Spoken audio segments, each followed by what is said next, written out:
next year is going to be really fun to watch. What did you think of second and third place in that race, Bromell and Norman? I'm sure Norman, you can kind of be like, all right, because Norman hasn't really trained for the 100 the way Curly has. So every time Yeah. Norman just runs decent in the 100, it's kind of more just like an icing on his resume because he's not trying to be the fastest 100-meter runner in the world. He's trying to get back to being one of the best 400-meter runners in the world, that he's not there yet anymore.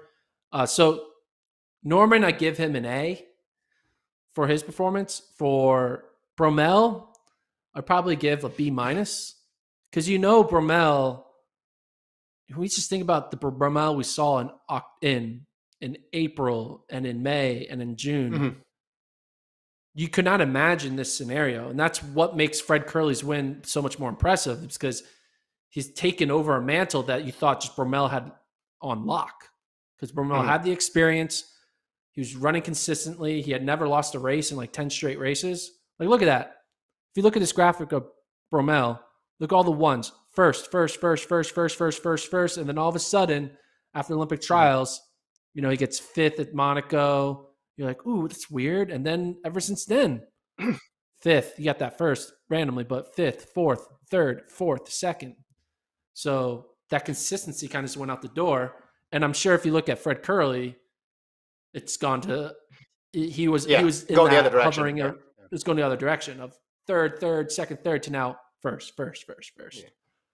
So I think there's positives for both of them because Bromell looked better today than he did in Tokyo.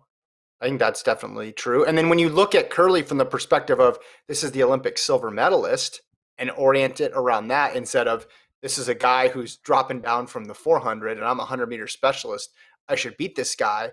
You can kind of downplay your effort. But Bromell, the start looked better. That back half doesn't look like it did early in the season. I don't know if that's going to change or if that can change, but I think he looked a lot better than he did in Tokyo. And then for Norman, again, so I'm looking at Norman like a 400-meter runner, and a 400-meter runner just finished 4 100ths behind the Olympic 100-meter silver medalist. Again, take the names out of it. That's a pretty impressive feat, isn't it? If you told him that going in, hey, postseason, you're going to run within a lean of the person who wins silver in the Olympic. Like, imagine if that was Lyles, right? Or a Coleman. Yeah. Or a DeGrasse. Like, wipe out the last couple months from our memory because I think it skews it. But Fred Curley is obviously proven at this point. And Norman, sub 10, that close to Curley, that close to Bromell, right in there, as you mentioned, beating a lot of sub 10 guys. I think that's a good result for him. I hate to give everybody A's, but I thought everybody got something out of this race.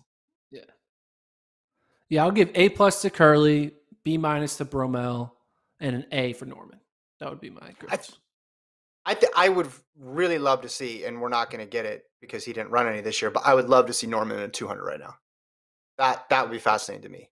Michael Norman in a 200. As it stands right now, I think he's the first man out in the quarter, but he's in the 100 for the Diamond League final. Who, Norman? Michael Norman, yeah. I think he's in the 100 and he's last man out first man out, excuse me, in the quarter. Well, if Jacobs doesn't run, that means he's the second to last. He's in the 100. Basically, is what I'm saying. He's in the 100. Yeah. It's the quarter. Well, we can